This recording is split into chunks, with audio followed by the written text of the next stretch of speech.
What is up, Angela? You're one of the five people that has posted this. I definitely thought this was an assignment, not a discussion. So I totally overviewed the Thursday original post. So I posted late, which in turn made everybody else short with people to respond to. But so I got your presentation here for your three issues. I'm going to run through it and just go through it. Kind of, this is my first time as well. So um, bam, just sweet. Okay, cool. So basically, you're just saying that video games kind of take the brunt for a lot of the issues in society. Um, yeah, I definitely can agree with you there. Definitely takes a lot of the brunt for it. Let's just see. Let's see what we got. Violence in video games. Bam. Proposition. So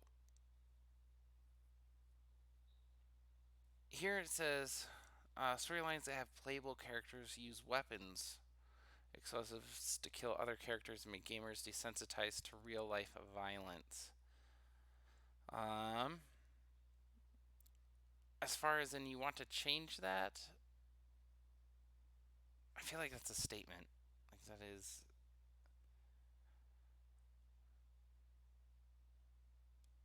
I don't know. I feel like that should be a question. I'm sorry. I'm not understanding. But I mean, so if we're going with the, you know, should storylines have that playable character? Uh, I mean, well, let me get through all three and then I'll give you my opinion. It's not ethical for game developers and publishers, along with weapon distribution companies, to make weapons and games be as realistic as possible to encourage minor age gamers to buy weapons in the future. All right, we'll unpack that too. Games should not include a player versus player option because it encourages players to become a bully or violent towards other people. Okay, cool. So I have no idea. Once again, this doesn't sound like what your opinion is, which is kind of weird that I feel like I know where you stand on some of these. I think, but let's just unpack some of them logically, right? Um, Obviously, remember I have the Christian belief behind a lot of my stuff from my core morals, but I like to back up these beliefs with logical answers, right? Because nobody really listens to you unless you have facts behind it. So, let's see, storylines. So, if we're saying should these storylines kind of be neutered? Um, well, I apologize. Should these storylines kind of be, uh, obviously the argument is, violent video games make violent people, right? Desensitizes you.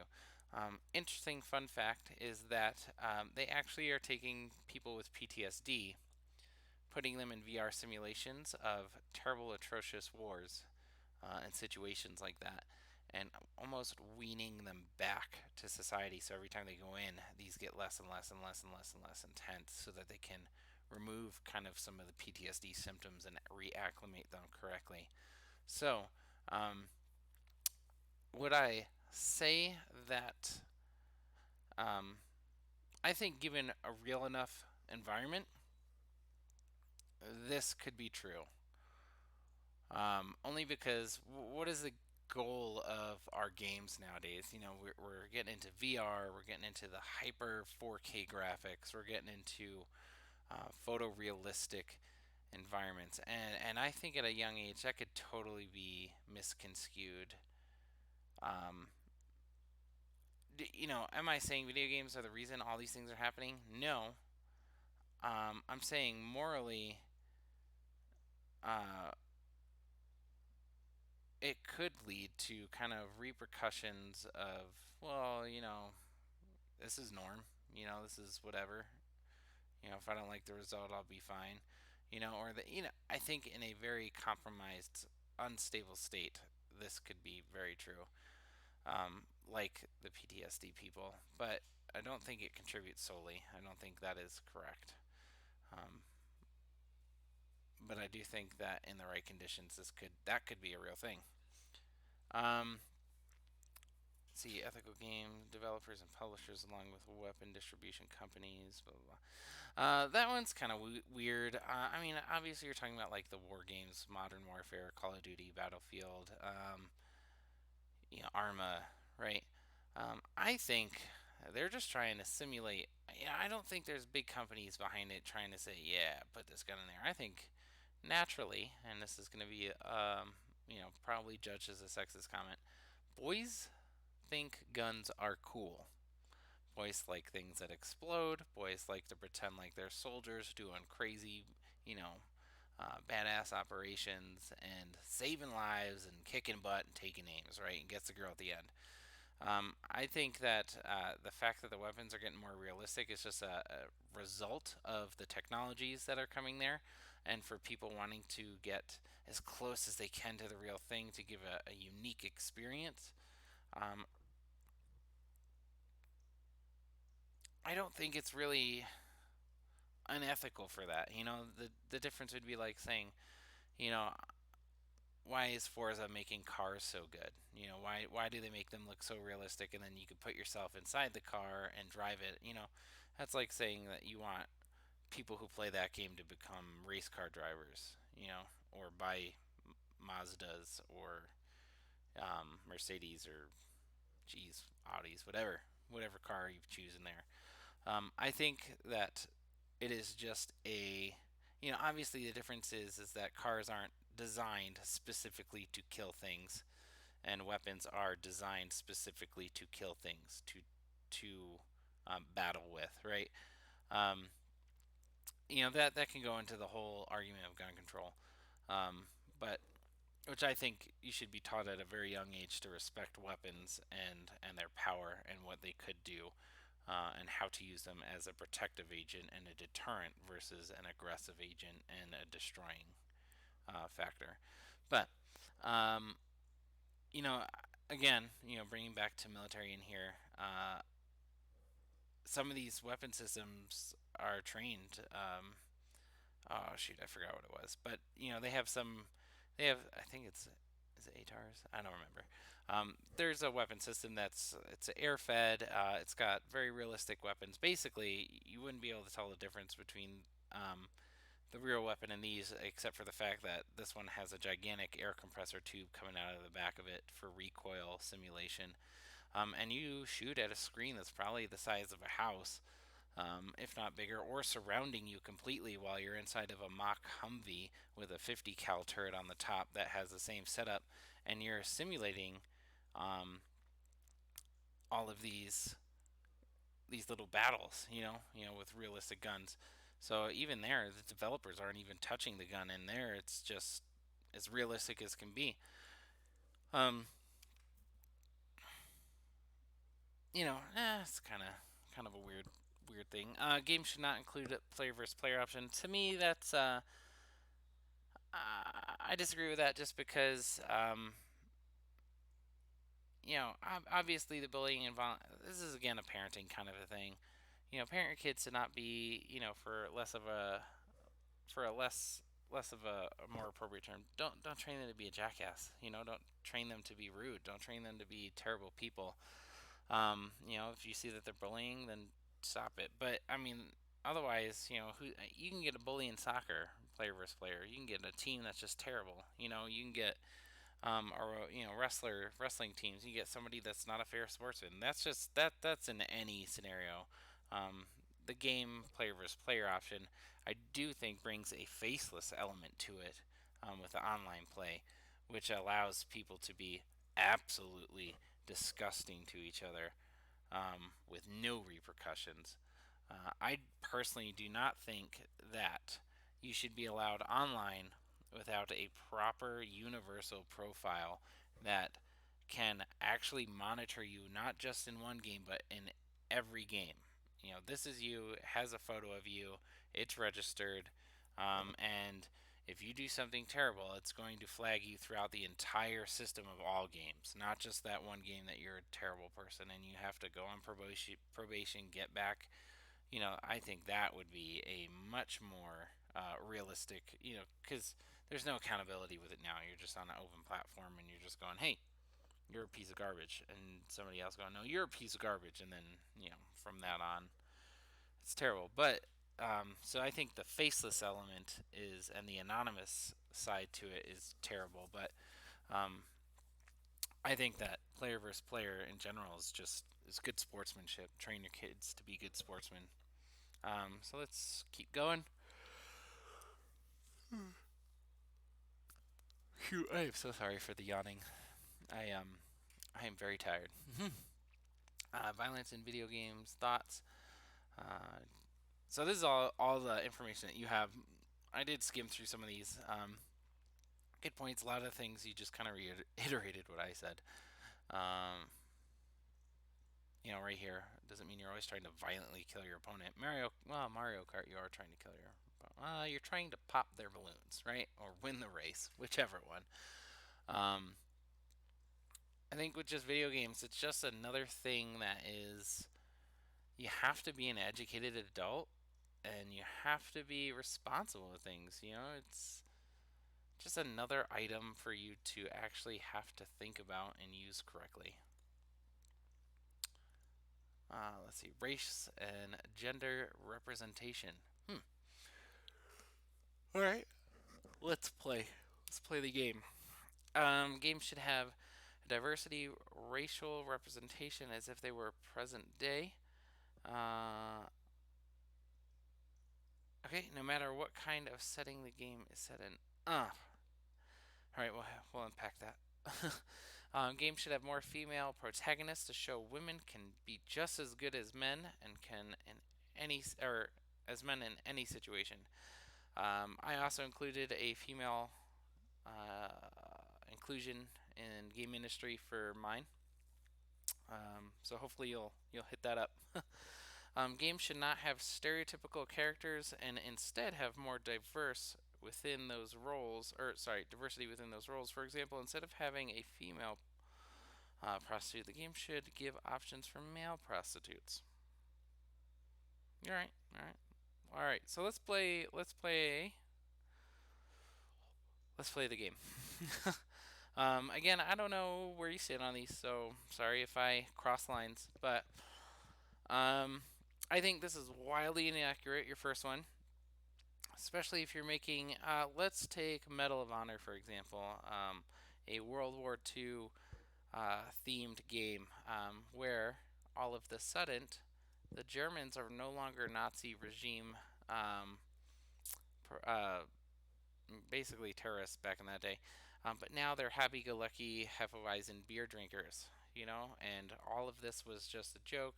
I mean, it's just no way you can't do it. I'm trying to think of just there's just so many. I mean, even if you were to do one that wasn't based on real world events, right? Um, let's just take Star Wars for instance. Star Wars was written with very specific characters. Alien species are in there, and that's to say, would we change one of those alien species to a black person to include more human races? Would we include more aliens and replace some of the human characters to include more races for better representation? You know, um, if you were making a game of present day, I would say yes. If you're making a game of present day currently with to be accurate, make the game accurate. Don't make the game to appease an agenda. Make the game accurate. Now, if there was a game, that had all white men for every role, I would question that game and be like, why is it? Unless it's a game about cloning. If it's a game about cloning, then everybody should be the exact same dude. I'd get that, but um, you know, I don't. I like pick a race and or pick people that fit the role well. Like if you're making it doesn't sound terrible, but if you're making like a chef game, who cares what they look like? If they're making if their specialty is Indian cuisine, they're most likely going to be of Indian culture. That's just, and I'm not saying limited to, that's not the case. I'm not saying that nobody else knows how to make Indian cuisine, but typically that's probably going to be more correct. That's going to be more accurate. You wouldn't put a white guy in that role, or a white male or female. As where, like, if somebody was going to make, um, French cuisine, you're not going to put, I mean, you could put a couple different ethnicities in there that would be correct. There's some African American, well, not African American, but there's some black cultures in that French, like Canada's got like Toronto and all that stuff. They have black culture in there that is very dominant, with French cuisine. So that would be totally okay. Obviously, there's tons of white French people.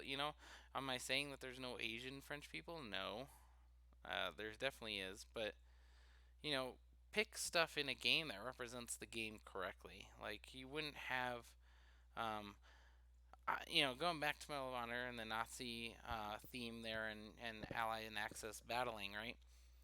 They go through some of the gruesome camps, and so they had a lot of Jewish style themed people and frames and wire mesh in there to, for characters to represent the oppression that was done to them.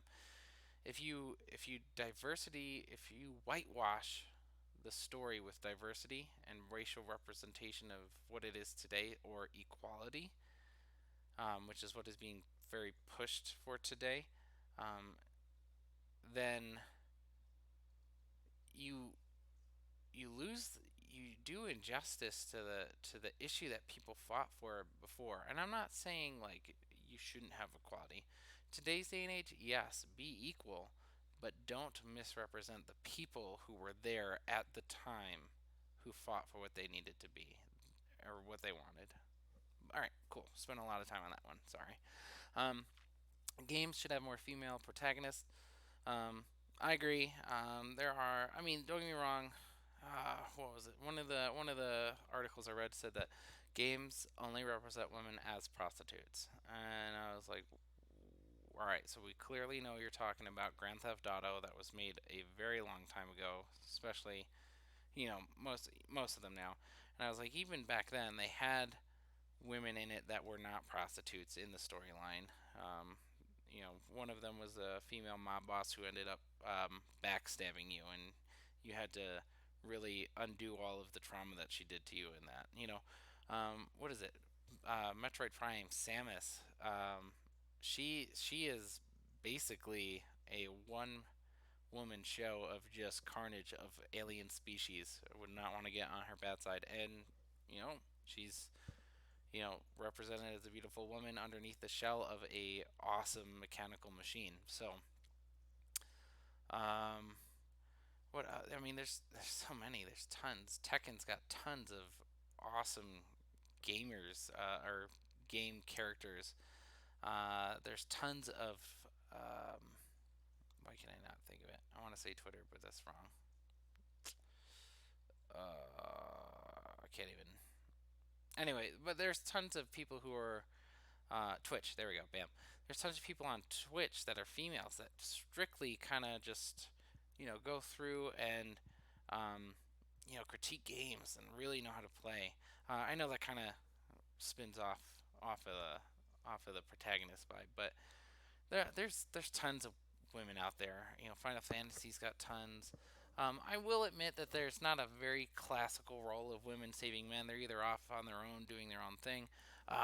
I will tell you one thing. One of the features that I love was from Mass Effect, where you could pick man or female, who saves the world, or universe in this case. And I will admit, I always choose, for my characters, they're always female. Always. They're always female. They have red hair. They're always named Sierra.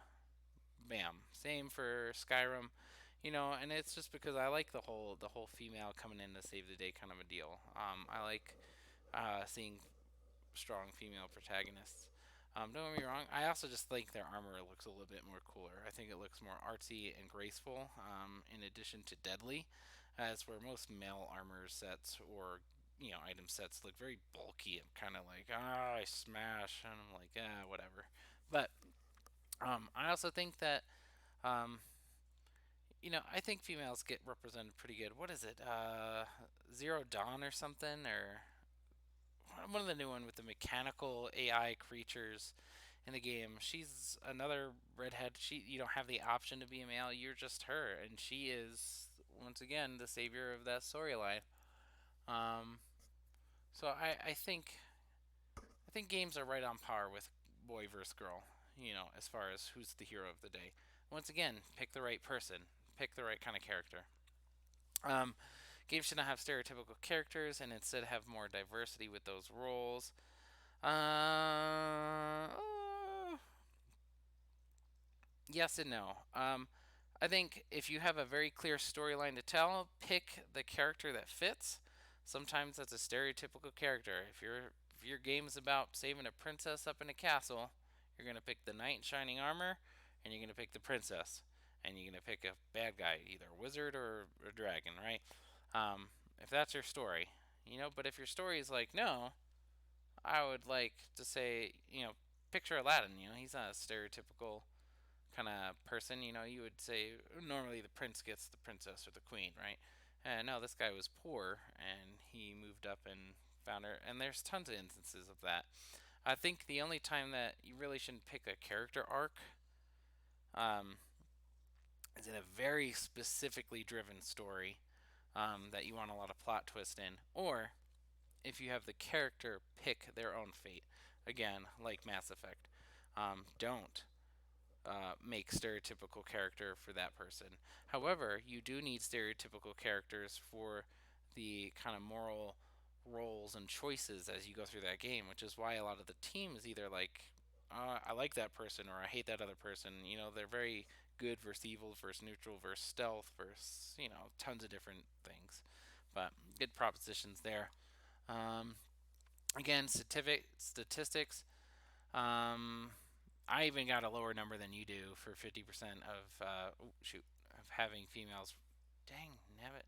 All right, well, you had 50% there. I had less of a result for that, but it was like 22. But that was for female game developers, not just gamers or representation of people in the games. But 50% is still good. It's almost half, or it is half. But you said just less, so it's almost half. Next is your propositions for video games being part of education.